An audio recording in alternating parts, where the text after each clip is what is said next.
الحمد لله الحمد لله على نعمه في أيام شهر ذي الحجة الذي أرسلنا إلى طاعته وحذرنا من مخالفته ومعصيته وأشهد أن لا إله إلا الله وحده لا شريك له إقرارا بربوبيته ووحدانيته وأشهد أن محمدا عبده ورسوله اعترافا بنبوته اللهم صل وسلم على سيدنا محمد وعلى آله وأصحابه ومن اتبع سنته وهدايته وسلم تسليما كثيرا أما بعد أوصيكم ونفسي بتقوى الله اتقوا الله قوا أنفسكم وأهلكم النار وقودها الناس والحجارة عليها ملائكة غلاظ شداد لا يعصون الله ما أمرهم ويفعلون ما يؤمرون اعلموا لأن قصة إبراهيم خليل الله وإسماعيل عليهما السلام تضمن من الحكمة النفيسة لجميع الأمة من بعده لمصلحة بماله وذريته ولأمته أجمعين قال تعالى في كتابه الكريم أعوذ بالله من الشيطان الرجيم بسم الله الرحمن الرحيم ومن يعظم شعائر الله فإنها من تقوى القلوب. Ma'asyiral muslimin sidang Jumat rahimakumullah. Mengawali khutbah yang singkat ini, khatib berwasiat kepada para jamaah, terutama kepada diri al-faqir sendiri, untuk senantiasa berusaha meningkatkan ketakwaan kita kepada Allah Jalla Jalaluh dengan menjalankan semua kewajibannya dan menjauhkan diri dari segala apa yang dilarang dan diharamkan oleh Allah, agar kita terselamatkan di dunia sampai di nanti di akhirat kelak. Amin amin amin ya rabbal alamin. Ma'asyiral muslimin sidang Jumat rahimakumullah. Saat ini kita sudah berada di bulan Dzulhijjah, di mana 10 hari pertama termasuk hari-hari yang dicintai dan dimuliakan oleh Allah Jalla Jalaluh. Kita dianjurkan untuk melakukan dan memperbanyak amal-amal soleh, kebaikan di mana pahalanya dilipat gandakan oleh Allah. Di antaranya berpuasa mulai hari pertama sampai hari ke-9 bulan Dzulhijjah, terutama di hari ke-9 yaitu hari Arafah. Perbanyaklah berzikir, sedekah, baca Al-Quran dan lain-lainnya. Begitu mulianya 10 hari pertama di bulan Dzulhijjah, sampai Allah Subhanahu wa taala berfirman di dalam surat Al-Fajr ayat 1 sampai 3. A'udzu billahi minasyaitonir rajim. Bismillahirrahmanirrahim. Wal fajri wa layalil 'ashr wasyafa'i wal watr. Demi waktu fajar, demi 10 malam pertama bulan Dzulhijjah, demi hari Arafah dan demi hari raya Kurban.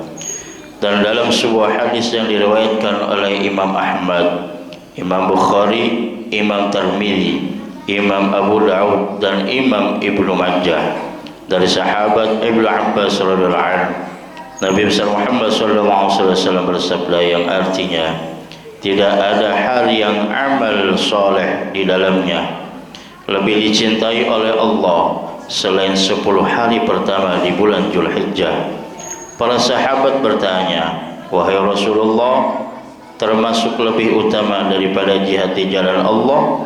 Rasulullah SAW pun menjawab, termasuk lebih utama dibandingkan jihad di jalan Allah, kecuali orang yang berangkat jihad dengan jiwa dan hartanya.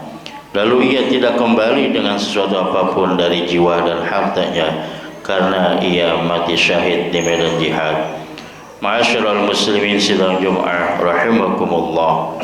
Puasa hari Arafah atau hari ke-9 nanti kita dianjurkan perbanyak berbuat kebaikan serta puasa dan berdoa pada hari itu, sebagaimana ketika Rasulullah SAW ditanya mengenai puasa Arafah, lalu beliau menjawab, siyamu yaum Arafah ahtasibu ala Allahi an yukaffira sanata allati qablah wa sanata allati ba'dah, yang artinya puasa Arafah memiliki keutamaan menghapus dosa-dosa kecil 1 tahun yang telah lalu dan yang akan datang.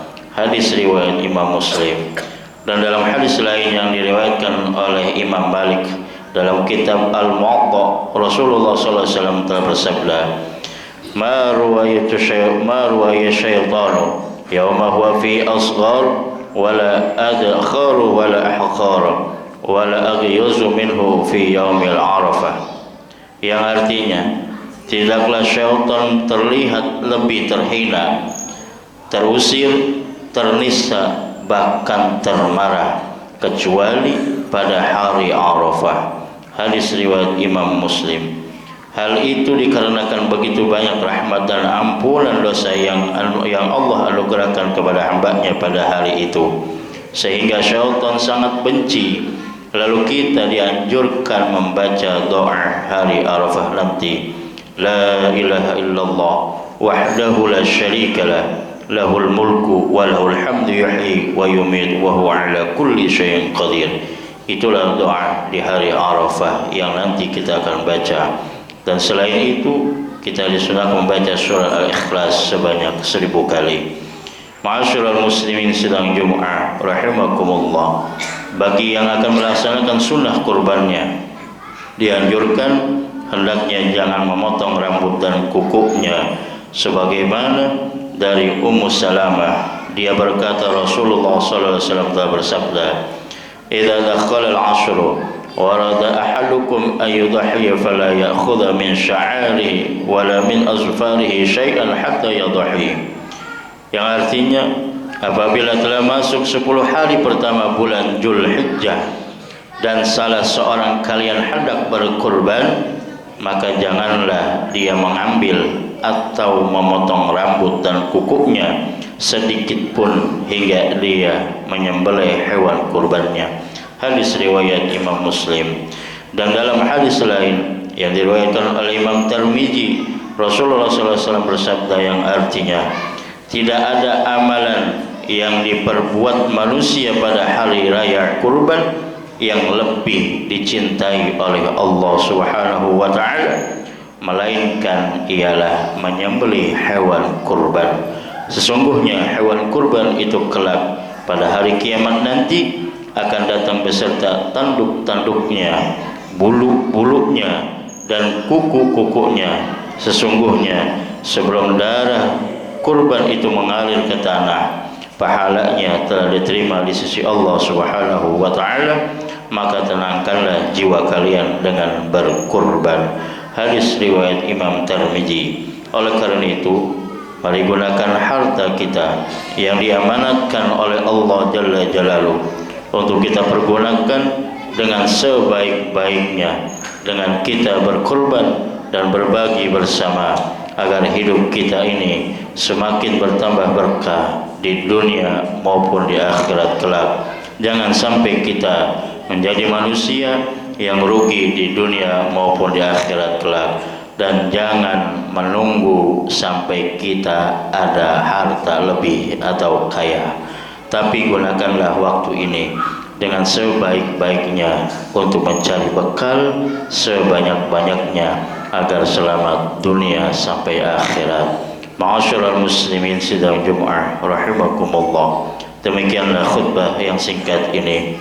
Semoga kita semua menjadi hamba Allah yang selalu bersyukur dan berbagi sesama muslim, agar kehidupan kita bertambah berkah serta diberikan keselamatan di dunia sampai di akhirat. Dan semoga amal ibadah kurban kita diterima oleh Allah Subhanahu wa ta'ala, dan yang sedang melaksanakan ibadah haji di Mekah Mukarramah.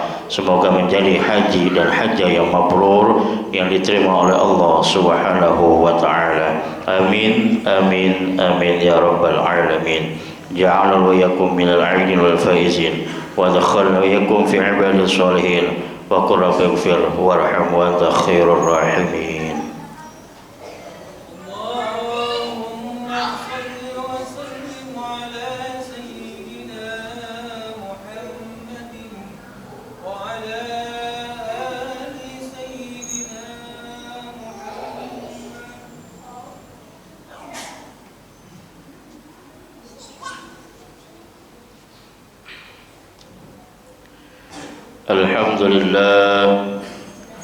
الحمد لله باعث العظمى بارئ النسام أشهد أن لا إله إلا الله وحده لا شريك له ذو الجود والكرام وأشهد أن محمدا عبده ورسوله وحبيبه وخليله اللهم صل وسلم على سيدنا محمد صلى الله عليه وسلم تسليما كثيرا. أما بعد فيا عباد الله أوصيكم ونفسي بتقوى الله. إن الله أمركم بأمر بدأ فيه بنفسه وثنى بملائكته وقدسه وأيها بالمؤمنين من عباده فقال من قائل إن الله وملائكته يصلون على النبي يا أيها الذين آمنوا صلوا عليه وسلموا تسليما. اللهم صل على سيدنا محمد وعلى آل سيدنا محمد كما صليت على سيدنا إبراهيم وعلى آل سيدنا إبراهيم وبارك على سيدنا محمد وعلى آل سيدنا محمد كما باركت على سيدنا إبراهيم وعلى آل سيدنا إبراهيم في العالمين إنك حميد مجيد. ورضى عنهم وعن الخلفاء الراشدين أبي بكر وعمر وعثمان وعلي وعن الستات الكرام وعن التابعين ومن تبعهم بإحسان إلى يوم الدين. اللهم اغفر للمسلمين والمسلمات والمؤمنين والمؤمنات الأحياء منهم والأموات. اللهم أعز الإسلام والمسلمين. اللهم أعز الإسلام والمسلمين. اللهم أعز الإسلام والمسلمين وأهل الكفرة والمشركين والظالمين والمنافقين. ربنا هب لنا من أزواجنا وذرياتنا قرة أعين واجعلنا للمتقين إماما. ربي هب لي من الصالحين. ربي هب لي من الصالحين. ربي هب لي من الصالحين. ربنا آتنا في الدنيا حسنة وفي الآخرة حسنة وقنا عذاب النار. ربنا اغفر لنا ولإخواننا الذين سبقونا بالإيمان ولا تجعل في قلوبنا غلا للذين آمنوا ربنا إنك رؤوف رحيم. والحمد لله رب العالمين. عباد الله إن الله يأمر بالعدل والإحسان وإيتاء ذي القربى وينهى عن الفحشاء والمنكر والبغي يعظكم لعلكم تذكرون. ولذكر الله أكبر. أقيم الصلاة. الله أكبر.